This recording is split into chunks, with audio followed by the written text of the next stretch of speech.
ನಮಸ್ಕಾರ. ಕನ್ನಡದ ವಾಹಿನಿ ವಿಸ್ಮಯವಾಣಿ ಯೂಟ್ಯೂಬ್ ಚಾನೆಲ್ಗೆ ತಮ್ಮೆಲ್ಲರಿಗೂ ಸ್ವಾಗತ. ವರದಿ ಓದುತ್ತಿರುವುದು ವಿದುಷಿ ಸ್ವಾತಿ ಪಿ ಭರದ್ವಾಜ್. ಹಾಸನ ಜಿಲ್ಲೆಯ ಚನ್ನರಾಯಪಟ್ಟಣ ನಗರ ಬಡಾವಣೆಯಲ್ಲಿ ಮಹಾಗಣಪತಿ ವಿಸರ್ಜನೆ ವಿಜೃಂಭಣೆಯಿಂದ ಜರುಗಿತು. ಜಾನಪದ ಹಾಗೂ ಡೊಳ್ಳು ಕುಣಿತದೊಂದಿಗೆ ಭಕ್ತರು ಸಂಭ್ರಮಿಸಿದರು.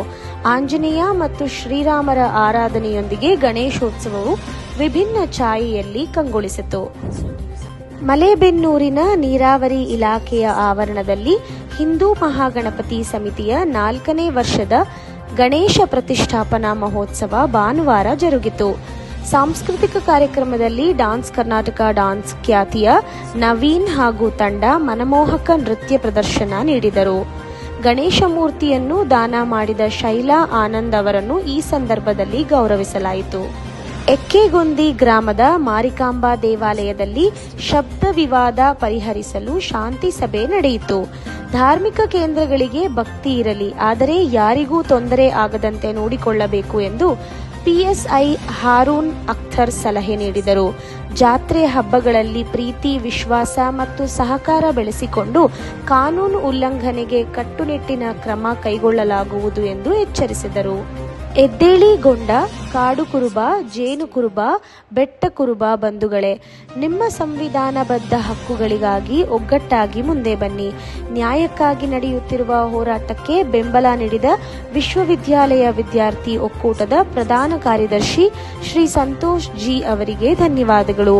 ನಮ್ಮ ಹಕ್ಕುಗಳನ್ನು ಪಡೆಯಲು ಎಲ್ಲರೂ ಏಕತೆಯಿಂದ ಶಾಂತಿಯುತ ಹೋರಾಟದಲ್ಲಿ ಪಾಲ್ಗೊಳ್ಳಬೇಕು ಎಂದು ನುಡಿದರು.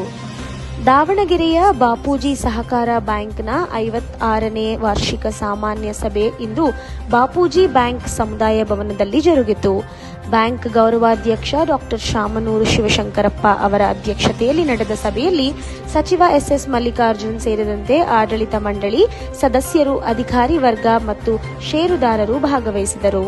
ಅಂತಾರಾಷ್ಟ್ರೀಯ ಪ್ರಜಾಪ್ರಭುತ್ವ ದಿನದ ಅಂಗವಾಗಿ ನನ್ನ ಮತ ನನ್ನ ಹಕ್ಕು ಎಂಬ ವಿಷಯದ ಮೇಲೆ ಚಿತ್ರಕಲಾ ಸ್ಪರ್ಧೆ ನಡೆಯಿತು. ಕ್ಷೇತ್ರ ಶಿಕ್ಷಣಾಧಿಕಾರಿ ಮಹೇಶ್ ಪೂಜಾರ ಹಾಗೂ ಬಿಆರ್ಸಿ ಅಧಿಕಾರಿ ಎ ಕೊಟ್ಟಪ್ಪ ಚಾಲನೆ ನೀಡಿದರು. ಚಿತ್ರಕಲಾ ಶಿಕ್ಷಕ ದ್ವಾರಕೀಶ್ ರೆಡ್ಡಿ ಸ್ಪರ್ಧೆಯ ಸಂಯೋಜಕರಾಗಿದ್ದರು. ಪಾಂಡವಪುರದಲ್ಲಿ ನಡೆದ ಶಿಕ್ಷಕರ ದಿನಾಚರಣಾ ಕಾರ್ಯಕ್ರಮದಲ್ಲಿ ಜಿಲ್ಲಾ ಮಾಧ್ಯಮಿಕ ಶಿಕ್ಷಕರ ಸಂಘದ ಅಧ್ಯಕ್ಷ ಮತ್ತು ಶಿಕ್ಷಣ ತಜ್ಞ ಕೆ ಕಾಳೇಗೌಡ ಮಾತನಾಡಿದರು. ತಂತ್ರಜ್ಞಾನ ಪ್ರಗತಿಗೆ ಅನುಗುಣವಾಗಿ ಶಿಕ್ಷಣ ವ್ಯವಸ್ಥೆ ಹಾಗೂ ಶಿಕ್ಷಕರ ಬೋಧನಾ ಕ್ರಮದಲ್ಲಿ ಬದಲಾವಣೆ ಅಗತ್ಯವಿದೆ ಎಂದು ಅವರು ಒತ್ತಿ ಹೇಳಿದರು. ಶಿಕ್ಷಕರು ಸಮಾಜ ಪರಿವರ್ತನೆಗೆ ಶಕ್ತಿಯುತ ಸಾಧನರಾಗಿದ್ದು, ವಿದ್ಯಾರ್ಥಿಗಳ ವ್ಯಕ್ತಿತ್ವ ನಿರ್ಮಾಣದ ಮೂಲಕ ರಾಷ್ಟ್ರ ನಿರ್ಮಾಣಕ್ಕೆ ಸಹಕರಿಸಬೇಕು ಎಂದರು. ಹಾಸನ ನಗರದ ಎನ್ಆರ್ ವೃತ್ತದಲ್ಲಿರುವ ಪಂಚಾಯತ್ ರಾಜ್ ಇಂಜಿನಿಯರ್ ಕಚೇರಿಯಲ್ಲಿ ಲಂಚ ಸ್ವೀಕರಿಸುತ್ತಿದ್ದ 2 ಅಧಿಕಾರಿಗಳನ್ನು ಲೋಕಾಯುಕ್ತ ಪೊಲೀಸರು ಬಲೆ ಬಿಚ್ಚಿ ಬಂಧಿಸಿದ್ದಾರೆ. ಅಕೌಂಟ್ಸ್ ಸೂಪರಿಂಟೆಂಡೆಂಟ್ ರಾಮಚಂದ್ರು ಹಾಗೂ ಎಫ್ಡಿಎ ಲತಾ ಅವರು ಕಾಮಗಾರಿ ಬಿಲ್ ಮಂಜೂರಾತಿಗಾಗಿ ಬೇಲೂರಿನ ಶಶಿ ಎಂಬವರಿಂದ ಲಂಚ ಪಡೆಯುತ್ತಿದ್ದ ವೇಳೆ ದಾಳಿ ನಡೆಸಿ ಹಣ ಸಮೇತ ವಶಕ್ಕೆ ಪಡೆದಿದ್ದಾರೆ. ವಿಧಾನಸೌಧದ ಬ್ಯಾಂಕ್ವೆಟ್ ಹಾಲ್ನಲ್ಲಿ ನಡೆದ ಅಂತಾರಾಷ್ಟ್ರೀಯ ಪ್ರಜಾಪ್ರಭುತ್ವ ದಿನಾಚರಣೆಯನ್ನು ಮುಖ್ಯಮಂತ್ರಿ ಸಿದ್ದರಾಮಯ್ಯರವರು ಉದ್ಘಾಟಿಸಿದರು. ಉಪಮುಖ್ಯಮಂತ್ರಿ ಡಿಕೆ ಶಿವಕುಮಾರ್, ಸಚಿವರು ಕೆಎಚ್ ಮುನಿಯಪ್ಪ, ಡಾಕ್ಟರ್ ಎಚ್ಸಿ ಮಹದೇವಪ್ಪ, ಮುಖ್ಯಮಂತ್ರಿಯವರ ರಾಜಕೀಯ ಕಾರ್ಯದರ್ಶಿ ನಸೀರ್ ಅಹ್ಮದ್ ಹಾಗೂ ಬಿಬಿಎಂಪಿ ಅಧ್ಯಕ್ಷ ಎನ್ಎ ಹ್ಯಾರಿಸ್ ಸೇರಿದಂತೆ ಹಲವು ಗಣ್ಯರು ಈ ಸಂದರ್ಭದಲ್ಲಿ ಭಾಗವಹಿಸಿದರು. ಧಾರವಾಡದ ನೆಹರು ಕ್ರೀಡಾಂಗಣದಲ್ಲಿ 2025ನೇ ಸಾಲಿನ ರಾಜ್ಯ ಮಟ್ಟದ ಅರಣ್ಯ ಕ್ರೀಡಾಕೂಟವನ್ನು ಅರಣ್ಯ, ಜೀವಶಾಸ್ತ್ರ ಮತ್ತು ಪರಿಸರ ಸಚಿವ ಈಶ್ವರ ಬಿ ಖಂಡ್ರೆ ಇಂದು ಉದ್ಘಾಟಿಸಿದರು. ಕಾರ್ಯಕ್ರಮದಲ್ಲಿ ಅರಣ್ಯ ಇಲಾಖೆಯ ಅಧಿಕಾರಿಗಳು, ಕ್ರೀಡಾಪಟುಗಳು ಹಾಗೂ ಹಲವು ಗಣ್ಯರು ಭಾಗವಹಿಸಿದರು. ಮಳಲಿ ಗ್ರಾಮದಲ್ಲಿ ಬಸ್ಗಳ ಕೊರತೆಯಿಂದ ವಿದ್ಯಾರ್ಥಿಗಳು ಹಾಗೂ ಸಾರ್ವಜನಿಕರಿಗೆ ತೊಂದರೆ ಉಂಟಾದ ಹಿನ್ನೆಲೆಯಲ್ಲಿ ಸ್ಥಳೀಯರು ಮೇಲಾಧಿಕಾರಿಗಳನ್ನು ಸಂಪರ್ಕಿಸಿ ಚರ್ಚಿಸಿದರು. ತಕ್ಷಣ ಸ್ಪಂದಿಸಿದ ಅಧಿಕಾರಿಗಳು 3ನೇ ಬಸ್ ವ್ಯವಸ್ಥೆ ಮಾಡಿದ್ದು, ಪ್ರಯಾಣಿಕರು ಶಾಂತಿಯುತವಾಗಿ ಸಾಗುವಂತೆ ಮನವಿ ಮಾಡಿದರು. ಸ್ಥಳೀಯರು ಈ ಸಮಸ್ಯೆಗೆ ಶಾಶ್ವತ ಪರಿಹಾರ ನೀಡುವಂತೆ ಕೇಳಿಕೊಂಡಿದ್ದು, ಶೀಘ್ರದಲ್ಲೇ ಕ್ರಮ ಕೈಗೊಳ್ಳುವುದಾಗಿ ಅಧಿಕಾರಿಗಳು ಭರವಸೆ ನೀಡಿದರು. ಮುಧೋಳ ತಾಲೂಕಿನ ತಿಮ್ಲಾಪುರದಲ್ಲಿ ನಡೆದ ಕಾರ್ಯಕ್ರಮದಲ್ಲಿ ಅಬಕಾರಿ ಸಚಿವರು ಮಾತನಾಡಿ, ರಾಜ್ಯ ಸರ್ಕಾರ ಜನರ ಸಮಸ್ಯೆಗಳಿಗೆ ತ್ವರಿತ ಪರಿಹಾರ ಒದಗಿಸಲು ಬದ್ಧವಾಗಿದೆ ಎಂದು ಹೇಳಿದರು. ಸರ್ಕಾರದ ಕಲ್ಯಾಣ ಯೋಜನೆಗಳನ್ನು ಪರಿಣಾಮಕಾರಿಯಾಗಿ ಜಾರಿಗೊಳಿಸುವ ಮೂಲಕ ಜನತೆಗೆ ಹೆಚ್ಚಿನ ನೆರವು ತಲುಪುವಂತೆ ಕ್ರಮ ಕೈಗೊಳ್ಳುತ್ತಿದೆ ಎಂದು ಅವರು ತಿಳಿಸಿದರು. ವಿಧಾನಸೌಧದಲ್ಲಿ ಮಂಗಳವಾರ ನಡೆದ ಅಂತಾರಾಷ್ಟ್ರೀಯ ದಿನಾಚರಣಾ ಕಾರ್ಯಕ್ರಮದಲ್ಲಿ ಡಿಸಿಎಂ ಡಿಕೆ ಶಿವಕುಮಾರ್ ಮಾತನಾಡಿದರು. ಕಾರ್ಯಕ್ರಮದಲ್ಲಿ ಸಿಎಂ ಸಿದ್ದರಾಮಯ್ಯ, ಸಚಿವರು ಎಚ್ಸಿ ಮಹದೇವಪ್ಪ, ಮುನಿಯಪ್ಪ, ಬಿಡಿಎ ಅಧ್ಯಕ್ಷ ಹಾಗೂ ಶಾಸಕ ಎನ್ಎ ಹ್ಯಾರಿಸ್ ಸೇರಿದಂತೆ ಅನೇಕ ಗಣ್ಯರು ಉಪಸ್ಥಿತರಿದ್ದರು.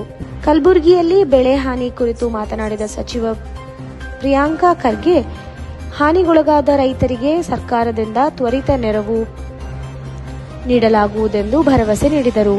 ಪರಿಹಾರ ಕ್ರಮಗಳನ್ನು ತಕ್ಷಣ ಜಾರಿಗೊಳಿಸಿ ರೈತರ ಸಂಕಷ್ಟ ನಿವಾರಣೆಗೆ ಆದ್ಯತೆ ನೀಡಲಾಗುತ್ತಿದೆ ಎಂದು ಹೇಳಿದರು.